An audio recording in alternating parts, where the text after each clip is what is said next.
fundamentação filosófica necessária à organização escolar. Toda atividade humana consciente exige uma fundamentação de natureza filosófica. Há algumas atividades que são reativas, são impulsivas, são de outra categoria. No entanto, quando se decide alguma coisa, há por trás uma filosofia que sustenta. Então, mais ainda, quando se trata de educação, é mais forte a necessidade de uma clara filosofia. No presente caso, nós estamos com a base na filosofia de Jacques Maritain.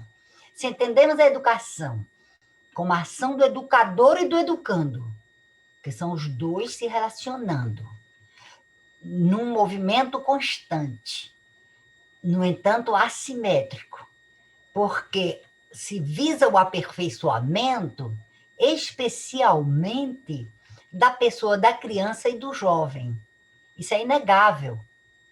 Certamente que o adulto, que é o educador, também está se aperfeiçoando. Ninguém é perfeito. Daí a expressão se aperfeiçoando enquanto pessoa, na limitação possível de ser um pouco mais perfeito de cada pessoa. Então, nós deduzimos imediatamente que a filosofia se encontra na base desse processo, dessa relação, que não é algo que se fixe, que tenha uma rigidez, que tenha um roteiro para atores. Por isso eu não uso essa palavra em filosofia. Todo mundo é alguém que conduz sua própria vida. Um ator é alguém que faz o que o diretor diz.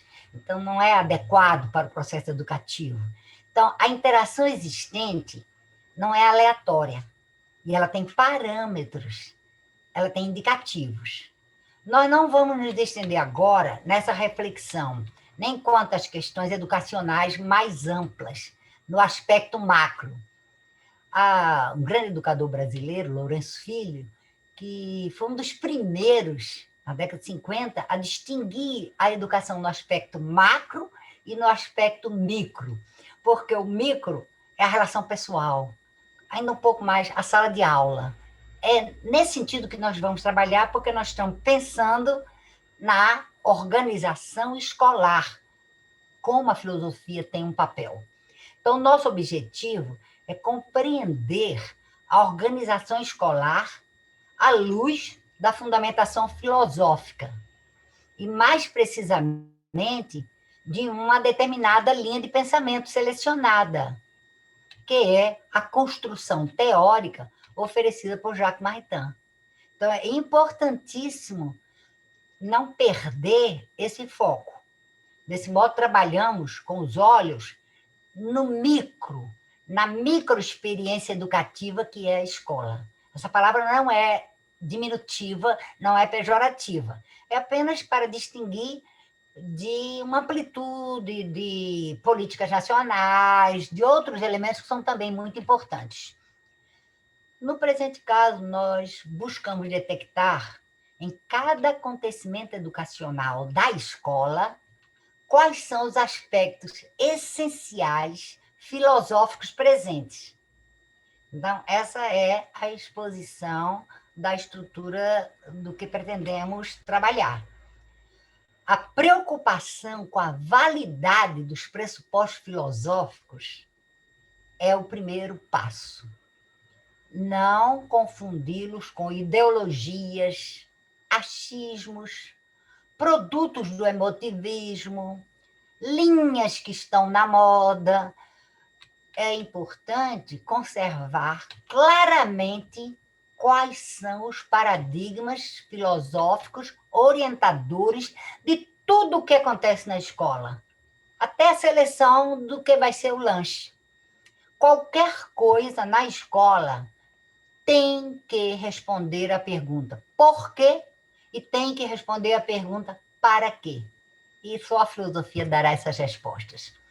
Então, o significado da filosofia ultrapassa uma discussão sobre grade curricular, metodologia a ser empregada, materiais didáticos, procedimentos avaliativos e qualquer outra coisa. Ao contrário do que parece, e que muitas vezes é flagrado na prática como se fosse o primeiro, esses elementos que eu citei estão em função do pensamento filosófico, e não o inverso.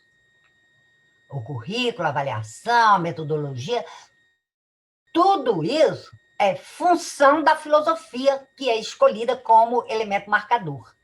A filosofia é o respaldo, é a sustentação, é a tela sobre a qual se pinta a bela paisagem que é a escola. Então, esses elementos não são os que provocam o agir escolar. Eles fazem parte da vida escolar. Mas a organização escolar vai além, porque ela precisa da filosofia. Então, a filosofia, no momento ressaltada, é a humanista, essencialista, existencialista, tem vários títulos que parecem opostos, mas que se combinam, de Maritain. Então, a filosofia que uma escola decide, que é ressaltada pelo corpo docente da escola, não é rígida. Essa é uma outra ideia que eu acrescento. Essa filosofia não é fechada em si mesma. É muito interessante notar isso, porque há que se fazer uma contínua interlocução com outras linhas filosóficas, desde que o princípio da não contradição, que é básico na lógica, esteja firmemente alicerçado. Entende-se? Não contradição, algo que seja o oposto. Então, há que existir uma coerência com a contribuição de uma gama de filósofos e suas respectivas teorias. Então, as indagações brotam a partir dessa interlocução. E, principalmente, porque nós, como educadores, temos a vontade firme da excelência na escola. Nós não estamos para qualquer coisa. Nós não estamos para a mediocridade. A excelência é intrínseca ao educador. A excelência é quem norteia todos os pensamentos, momentos, decisões do educador. Então, essa é uma introdução fundamental, porque nos dá o encaminhamento para alguns pontos referenciais que eu selecionei. Então, o primeiro ponto é a pessoa. Não há educação se não há a pessoa. A pessoa humana é o centro de preocupação, tanto de Maritain como de outros filósofos. Não de todos os filósofos, nós já vimos, mas é, em princípio, o centro de muitas filosofias. Desde as primeiras perguntas na Antiguidade Clássica. Quem é o homem? Quem é o ser humano? Para que o homem vive? Por que o homem tem existência? Causalidade e finalidade estão unidas e precisam ser claramente respondidas. O educador não pode lançar um trabalho sem saber a causa e a finalidade de sua ação. O ser humano é a razão de ser a educação. E, por isso, é o primeiro ponto de apoio na caminhada do educador. É para o educando que a educação é construída, não para qualquer uma outra apelação, ou propaganda, ou autossatisfação. É sempre para o educando. E a educação é posta em prática para a excelência do aperfeiçoamento dessa pessoa. A pessoa é caracterizada ontologicamente em sua liberdade e subjetividade. O educando é um ser que nasce livre, mas está em desenvolvimento. É um ser in fieri, é um ser em si fazendo. E por isso está vivendo o paradoxo de sua completude. Como ser humano simultaneamente ao aperfeiçoamento e à transformação de suas potencialidades em atos. É livre, mas não se sabe livre. É alguém dotado dessa liberdade, de vontade e de subjetividade, mas precisa construir a liberdade, construir a vontade, construir a subjetividade, sem ter a menor consciência disso. Na primeira infância, deverá progressivamente assumir a condução da sua própria vida, da sua liberdade, vontade e subjetividade, alcançando a autonomia na maturidade adulta. Progressivamente, a pessoa toma conhecimento de si, conduz sua vida. Todavia, nas fases iniciais, infância e adolescência, sabe-se que isso é impossível. O desabrochar da pessoa em plenitude só acontece com o auxílio de educadores, sistematicamente ou assistematicamente. Mais ainda no mundo muito complexo, a cada dia mais complexo e diversificado, e a escola é esse mundo. A escola tem que ser diversificada, a escola é, por sua natureza, complexa. Então, o ser humano é a razão da existência da escola. Não é uma instituição qualquer, é algo muito mais importante do que à primeira vista pode parecer. O segundo ponto selecionado é a própria escola. Falamos sobre o ser humano, nessa análise do pressuposto filosófico para uma organização escolar. Em primeiro lugar, o ser humano. Em segundo lugar, a própria escola. Novamente, um paradoxo. A escola é a instituição estabelecida pela sociedade para a sistematização do processo educacional. Ninguém se iluda. A escola é uma instituição que existe há mais de 3.000 anos antes de Cristo. Há documentos cravados na pedra, gravados em paredes, há pergaminhos, há muita informação científica da presença da escola em algumas civilizações, como os egípcios. Não se pretende reproduzir na escola o que é moda na sociedade, no sentido estatístico. Não é o que está mais em evidência, não é o que é mais aceito, não é o que tem uma aparência e uma propaganda de ser o melhor. Isso me preocupa fundamentalmente nos dias de hoje, em que a escola deixa de ser uma instituição e passa a ser uma plataforma. A escola é em si mesma algo fundamental no processo educacional. Há uma dialética nessa organização escolar da qual surge um novo ser humano. Vejamos, alguém que entra na escola receberá da escola, mas criticará a escola para, ao sair, ser possível renovar a escola. Então, a escola, em primeiro lugar, corresponde à sociedade.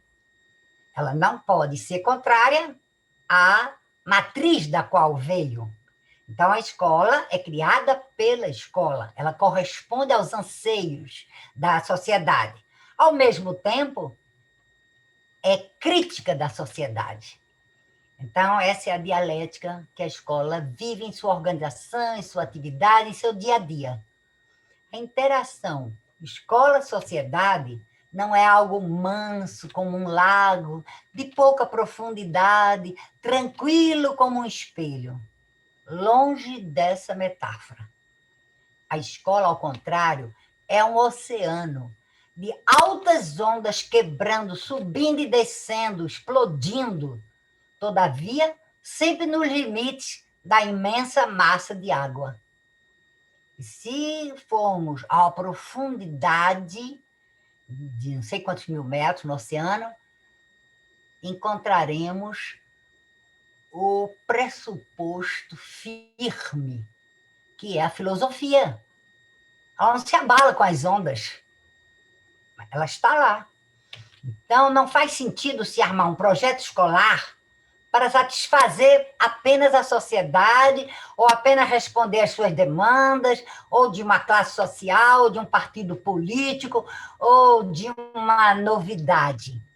Há que se procurar o novo, certamente. Nós não vamos ficar arraigados a alguma coisa dizendo assim, porque sempre foi desse jeito. Não é típico do ser humano. Quando se fala em novo, não é por ser novo, não é pelo novo, mas por aquilo que de melhor pode trazer para a supressão dos erros. Os erros acontecem e precisam ser corrigidos. Então, dessa maneira, também perguntamos: por que a escola? Para que a escola? Para que a pessoa frequenta uma escola? Há um outro sentido nessa organização escolar, baseado na filosofia, que é a pergunta: a escola é prazerosa? O que significa ser prazerosa? Que corresponde a quê? A instintos? Qual é o significado de prazer real?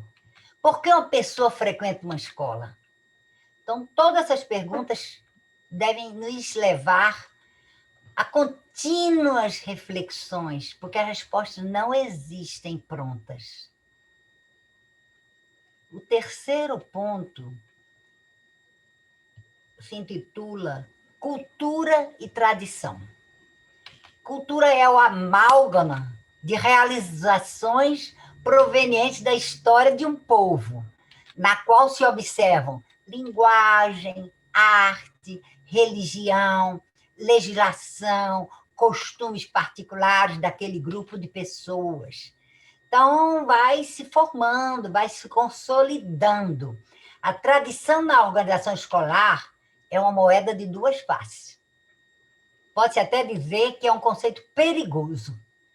Todo o acervo cultural daquele grupo, no qual a escola está inserida, e do qual surgiu, desse grupo, e para o qual funciona, para responder a esse grupo, é a base de sustentação. Entretanto, não está cristalizado, não é um cristal de rocha.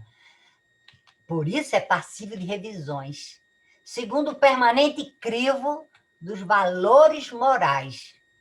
Muitas vezes não havia compreensão em uma determinada época de que tal costume feria o ser humano.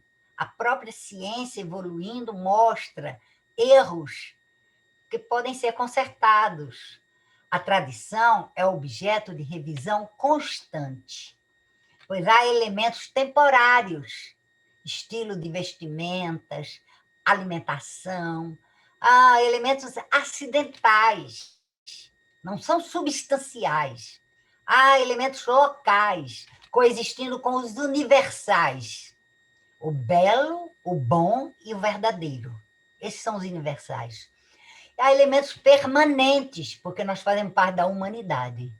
A cultura reveste de cores próprias aquilo que é universal. Então, um educador estudioso da filosofia de Maritain está apto a discernir entre o joio e o trigo, entre a areia e o diamante, ao fazer a peneira. É importantíssimo valorizar a cultura sem ficar escravo de traços culturais somente pelo fato do que antigamente era desse modo. A tradição ensina o que é válido, o que deve continuar, ao mesmo tempo que a ciência, o novo conhecimento, as novas especulações mostram o que havia de errado na tradição. E nós sabemos de muitos exemplos e não cabe aqui enumerá-los. Então, esse é o terceiro ponto a ser analisado quando se pretende uma fundamentação filosófica da organização escolar. O quarto ponto diz respeito a uma discussão interminável. Formação e informação. Formação e informação são dois propósitos indissociáveis na escola, segundo a filosofia humanista, e que de imediato levantam duas perguntas orientadoras. Qual formação? Qual informação? O ser humano precisa de formação e precisa de informação. Uma não supre a falta da outra. Uma não substitui a outra. Muita informação, ótima informação, e nenhuma formação, falta de ética, aquele sujeito não está bem. Muita formação, mas uma ignorância quanto à informação, também aquele sujeito está privado de sua capacidade, de seu direito. Então, entendamos o direito à formação e à informação que toda criança e todo jovem tem e que a escola é uma das instituições encarregadas de cumprir essa tarefa. Então, é grande a dificuldade para se encontrar respostas adequadas. Qual formação? Qual informação? A formação do ser humano não é modelagem. Não se trata de moldar alguém. Não é um enquadramento. As pessoas que conhecem apenas superficialmente o que é uma escola ou o que é uma filosofia criticam essa palavra, não entendem o significado da palavra formação e lançam uma comparação a partir desse termo, dizendo que formação é colocar em forma. Inúmeras vezes eu já escutei essa bobagem. Formação é uma progressão de aperfeiçoamento. Não é colocar em uma forma, não é informar. A palavra derivada de forma é informar, com E. Não nos deixemos cair nessa bobagem, nessa divulgação que mina o sentido e a necessidade de formação da pessoa. Formação é a construção da subjetividade, tendo como ponto de partida as potencialidades únicas, as características peculiares, os dons, os talentos únicos próprios de cada pessoa. Diante dessa conceituação, entendemos que a própria pessoa se forma, se bem que não consiga realizar essa tarefa sozinha. Cada indivíduo encontrará sua própria maneira de ser, com a ajuda de recursos de todos que estiveram à sua volta, no seu ambiente e principalmente na escola. Em seguida, a família. Mas estamos aqui falando da escola. A formação da pessoa é iniciada desde a primeira infância, segundo paradigmas da família. Paulatinamente, a criança começa a partilhar de sua formação, expressando sua individualidade, trabalhando sua liberdade e exercendo sua vontade. Vejam, paulatinamente. Não é de repente, não é subitamente uma criança falar eu quero, eu sou, eu faço. O amadurecimento da pessoa, que em princípio coincide com o final da adolescência, mas que não é uma garantia, é o momento da pessoa assumir a condução da sua própria vida. Lembrando que jamais alguém está inteiramente formado, porque não há uma forma. Então, há uma reforma contínua, há uma renovação constante, porque ninguém está perfeitamente formado. Quando a informação vem na escola, que já vem antes na família e vem por outros meios também, nós temos que filtrar essa informação. Nós, como educadores, temos que trabalhar bastante essa questão. Que informação? Que compreensão o sujeito tem da informação X? É o momento adequado? Por isso que a informação envolve uma dificuldade igualmente grande, principalmente na atualidade, com a multiplicação exponencial de elementos presentes na vida. São tantas as informações que cada vez eu sei que menos sei. O conteúdo informativo de que uma pessoa dispõe é reduzidíssimo diante da multiplicidade, diante das informações que pululam ao seu redor. Quais são as informações básicas? Como podemos captá-las? O que é preciso aprender para que o indivíduo se torne uma pessoa mais perfeita, mais completa? Antigamente era fácil. As 4 operações, ler e escrever. A seleção de conteúdo é uma tarefa árdua, interminável. O que pode o sujeito adquirir depois que deixar a escola não deve estar presente em suas atividades durante esse período. Essa é uma premissa de trabalho. Mas aí se pergunta, e o que é que ele pode adquirir depois que deixar a escola? Com base no que recebeu o quê na escola? Então, não é tão fácil. É algo que exige paciência, perseverança e sempre um mergulho na filosofia humanista. Informar algo porque todo mundo diz que é bom, não vale a pena.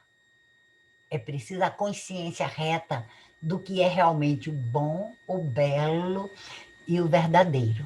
Então, daí poderemos selecionar as informações. Ponto. Trata da democracia e pluralidade na escola.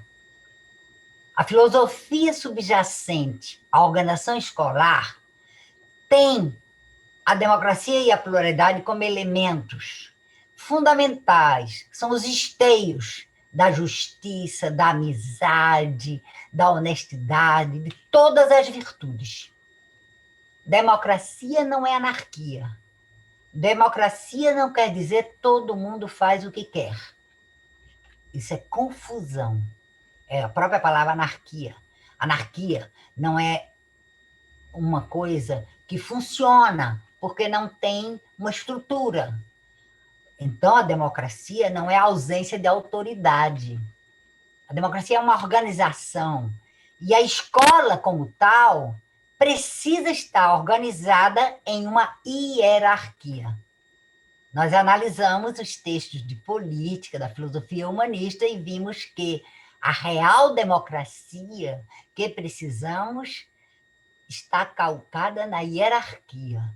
Hierarquia segundo critérios de valor, de capacidade, de eleição, de modo que todo cidadão se volte para o bem comum.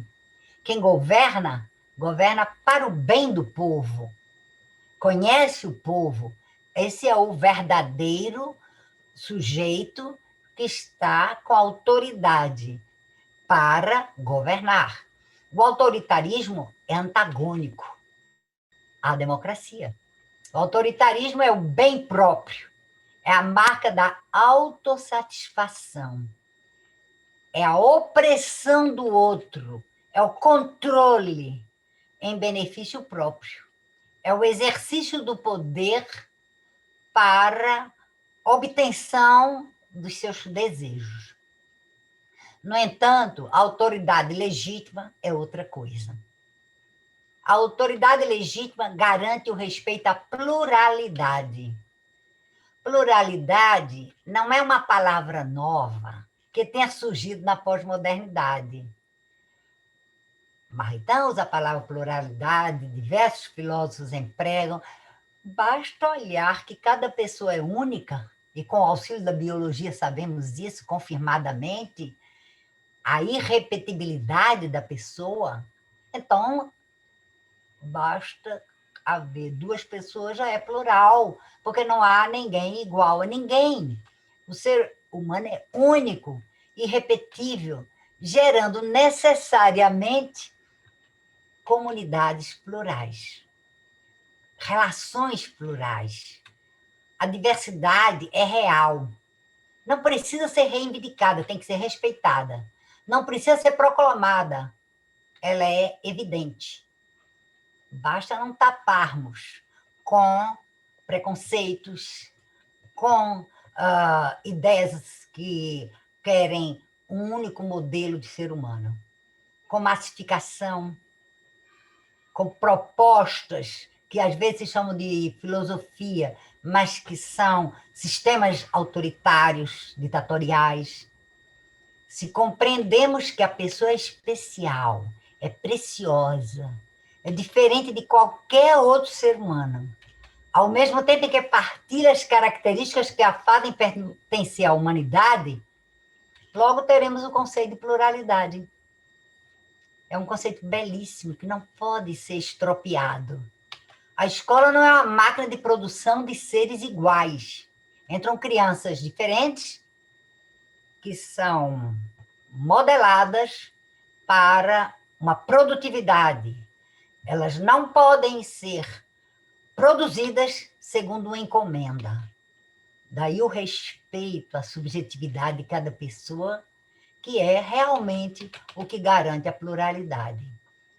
Esses 5 elementos não abrangem tudo o que eu preciso dizer sobre a necessidade da filosofia humanista estar como pressuposto da organização escolar. Selecionei os que considerei mais vitais. Outra pessoa teria escolhido outros. Fica a critério de cada educador continuar.